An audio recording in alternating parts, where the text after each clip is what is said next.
Hello students. पिछली video में हमने प्रकृति के मूल बलों की बात कर रहे थे। तो हमने कहा कि प्रकृति के मूल बलों की संख्या कितनी होती है? चार। कितनी होती है? चार। पहला बल है गुरुत्वाकर्षण बल, जिसको हम बोलते हैं ग्रेविटेशनल फोर्स, और किससे रिप्रेजेंट करते थे? एफ जी से।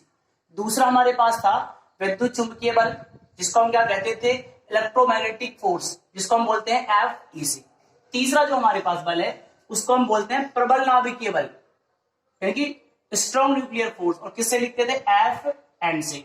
और चौथा जो बल है वो होता है दुर्बल नाभिकीय बल, जिसे हम लिखते थे एफ डब्ल्यू से। देखो, पिछले वीडियो में हम गुरुत्वाकर्षण बल किसे कहते हैं और इसकी विशेषताओं की बात कर चुके थे, विद्युत चुंबकीय बल की भी बात कर चुके थे, और प्रबल नाभिकीय बल की क्या परिभाषा है और क्या क्या इसकी विशेषता है, इस बारे में हम बात कर चुके। आज की जो हम बात करेंगे आज की वीडियो में, वो बात करनी है हमको दुर्बल बलों के बारे में। किसके बारे में बात करेंगे? दुर्बल बल। अब देखिए, हम बात कर रहे हैं दुर्बल बल। दुर्बल बल होते क्या है? तो पहले देखिए, दुर्बल बल यानी कि वीक फोर्स। तो जब रेडियो एक्टिव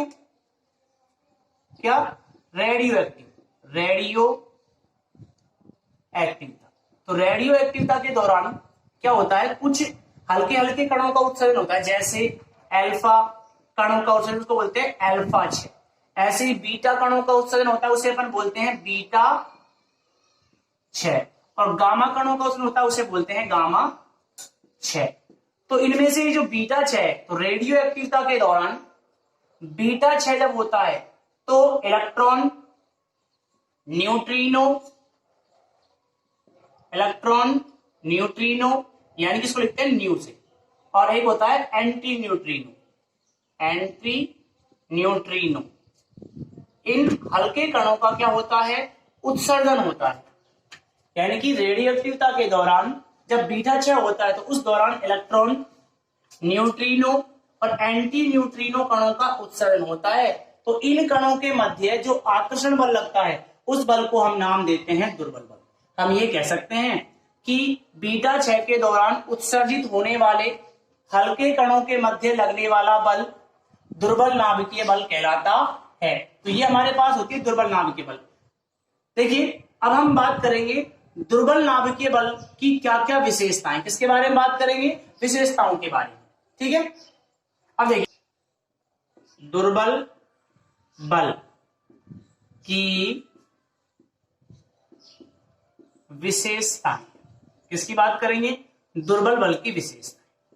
तो देखिए, सबसे पहली जो हम बात कर रहे हैं दुर्बल बल की, तो हम बता रहे हैं कि ये जो दुर्बल बल है, तो उसके बारे में सुनने क्या क्या है। पहली बात ये कि यह बल कौन सा? दुर्बल बल। यह बल गुरुत्वाकर्षण बल से, किससे? गुरुत्वाकर्षण बल से 10 की पावर 25 गुना अधिक मजबूत होता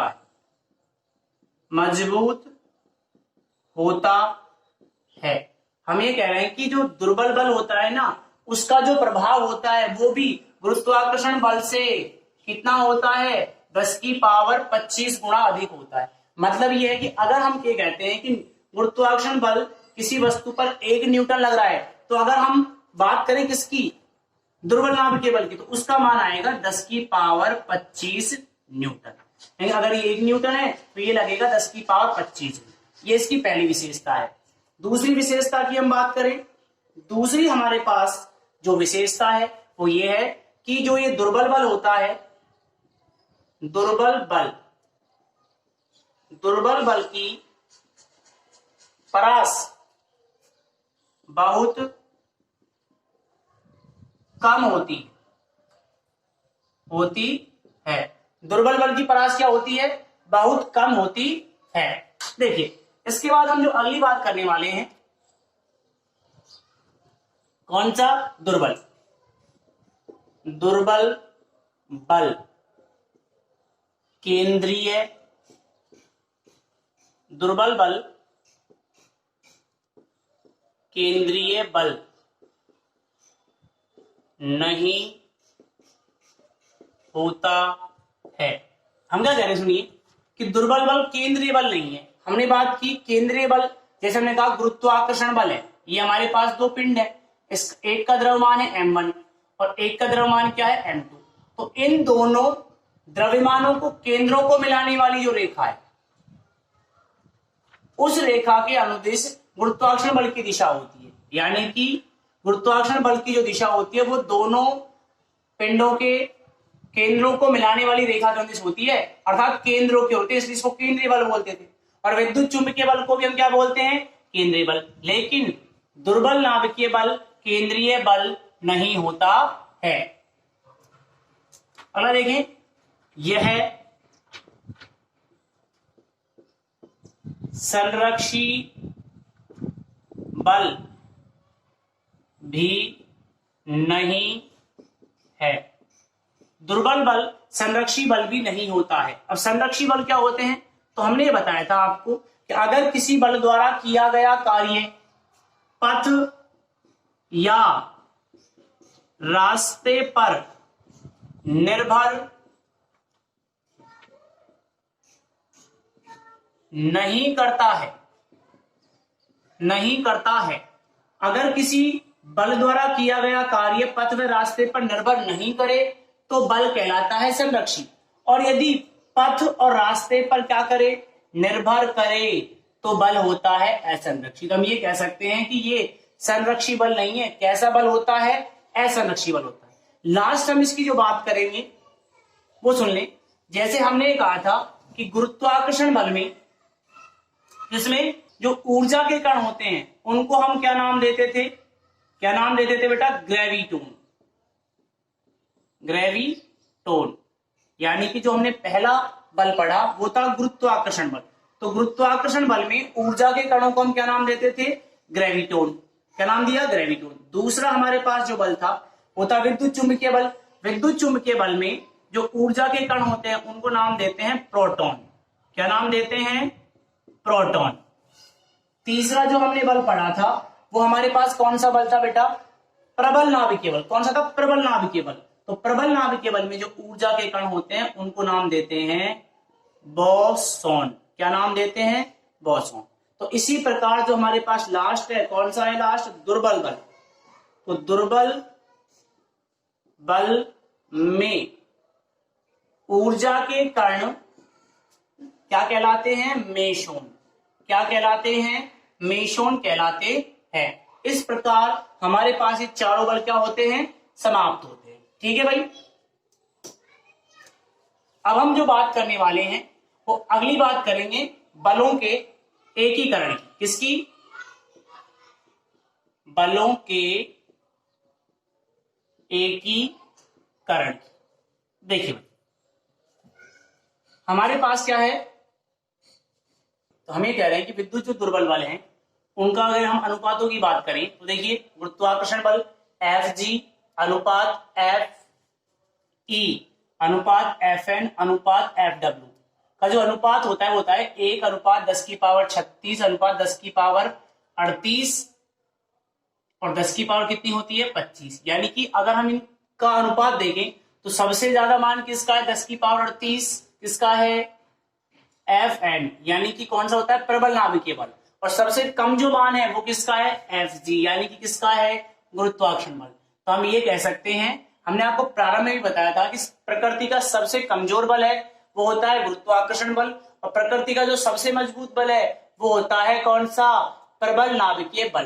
ठीक है। इसके बाद जब ये हमारे पास सारे के सारे बल समाप्त हैं, इसके बाद क्या किया, भौतिकी ने सभी बलों को एकीकृत करने का प्रयास किया। क्या किया, बलों के एकीकरण की और प्रयास। देखिए इसका मतलब ये है कि हमको जितने भी प्रकृति में बल दिए गए हैं सभी बलों को हमें क्या करना है, एक करना है।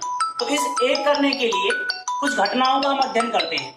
कौन कौन बल, देखिए अब हम बात कर रहे हैं बलों के एकीकरण की और प्रयास। तो क्या किया गया कि बल, जब हमने प्रकृति के मूल बल पढ़ लिए, 4 बल थे, गुरुत्वाकर्षण बल, विद्युत चुंबकीय बल, प्रबल नाभिकीय बल और कौन सा होता है, दुर्बल नाभिकीय बल। इन चारों का अध्ययन करने के बाद हम ये कह रहे हैं कि बलों को एकीकरण करने का प्रयास किया गया। तो देखिए सभी बलों को ये कहा गया कि क्या ये बल आपस में एक दूसरे से संबंधित है या नहीं है। तो सबसे पहले हम बात करते हैं न्यूटन ने। न्यूटन ने क्या किया, न्यूटन ने खगोलीय यांत्रिकी यानी कि हम बात करते हैं आकाश की या अंतरिक्ष की, खगोलीय यांत्रिकी और पार्थिव यांत्रिकी को एकीकृत किया। किसने किया? न्यूटन ने। न्यूटन ने बताया कि खगोलीय यांत्रिकी में जो भी बल लगते हैं, जिस प्रकार से किसी वस्तु पर बल आकाश में लगते हैं, उसी प्रकार से वस्तुओं पर बल कहां लगते हैं? पृथ्वी पर। तो इन्होंने ये कहा कि खगोलीय यांत्रिकी और पार्थिव यांत्रिकी यानी इन दोनों क्षेत्रों के प्रभाव में गति के नियम, किसके नियम? गति के नियम एवं गुरुत्वाकर्षण बल समान रूप से लागू होते हैं, समान रूप से लागू होते हैं। इसका मतलब यह है कि गति के नियम जिस प्रकार से पृथ्वी पर लागू होते हैं, उसी प्रकार से कहां पे लागू होते हैं? अंतरिक्ष में लागू होते हैं या आकाश में। और गुरुत्वाकर्षण बल जिस प्रकार से अर्थ पे लगता है, पृथ्वी पे लगता है, वही गुरुत्वाकर्षण बल अंतरिक्ष के सभी पिंडों के बीच लागू होता है। तो न्यूटन ने खगोलीय यांत्रिकी और पार्थिव यांत्रिकी में लगने वाले बलों को एकीकृत करने का प्रयास किया, अर्थात ये बताया कि गति के नियम और गुरुत्वाकर्षण का नियम जिस प्रकार पृथ्वी पर लागू होते हैं, उसी प्रकार से खगोलीय यानी कि अंतरिक्ष में लागू होंगे। दूसरी जो बात की वो की थी ऑरस्टेड और फैराडे ने। किसने की? ऑरस्टेड और फैराडे ने। ऑरस्टेड फैराडे ने क्या किया? ऑरस्टेड एवं फैराडे ने विद्युत चुंबकत्व को एकीकृत करने का प्रयास किया। इसका मतलब क्या है? सुनिए, इसका मतलब यह है कि उन्होंने विद्युत और चुंबकीय घटनाओं को एकीकृत करने का प्रयास किया। कैसे किया वो देखें। ऑरस्टेड ने, जब हम 10th क्लास में पढ़ते हैं तो ऑरस्टेड ने एक प्रयोग किया था कि जब भी हम किसी तार में धारा प्रवाहित करते हैं, क्या प्रवाहित करते हैं? धारा प्रवाहित करते हैं, तो तार के चारों ओर क्या उत्पन्न होता है? चुंबकीय क्षेत्र उत्पन्न होता है। ये हमने 10वीं क्लास में पढ़ा है। ऑरस्टेड ने प्रयोग किया कि जब हम किसी तार में धारा प्रवाहित करते हैं तो तार के चारों ओर चुंबकीय क्षेत्र क्या होता है? उत्पन्न होता है। उसी प्रकार से क्या किया फैराडे ने सोचा कि जब ऑरस्टेड तार में धारा प्रवाहित कर विद्युत क्षेत्र उत्पन्न कर सकता है, तो क्या ऐसा संभव है कि मैं चुंबक को गति कराकर, यानी कि चुंबक के कारण विद्युत क्षेत्र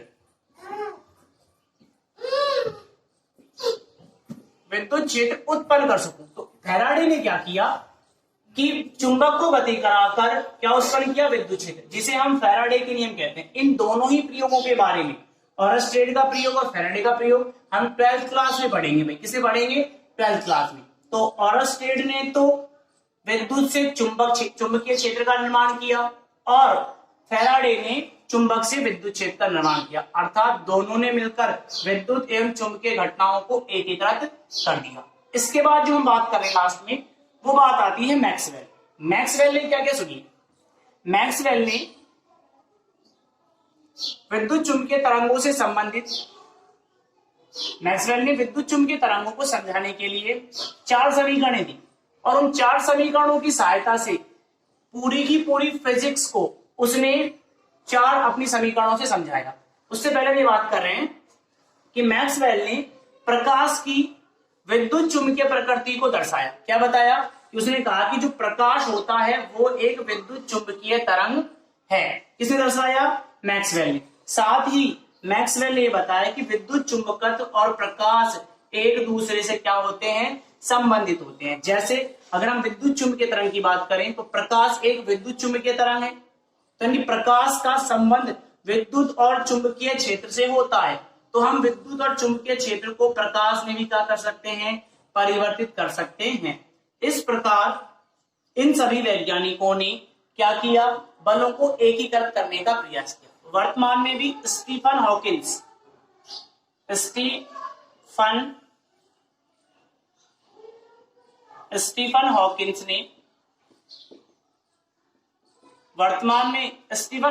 ने ये प्रयास किया कि उसने कहा कि मैं प्रकृति में ऐसे बल का निर्माण करूंगा कि जिससे सारे के सारे फिनोमेना, जितनी भी प्रकृति की घटनाएं, उन सभी घटनाओं की व्याख्या मैं एक ही नियम से कर सकूं। किससे कर सकूं? एक ही नियम से कर सकूं। तो उन्होंने इस घटना का जिक्र अपनी पुस्तक में किया, जिस पुस्तक का नाम है द थ्योरी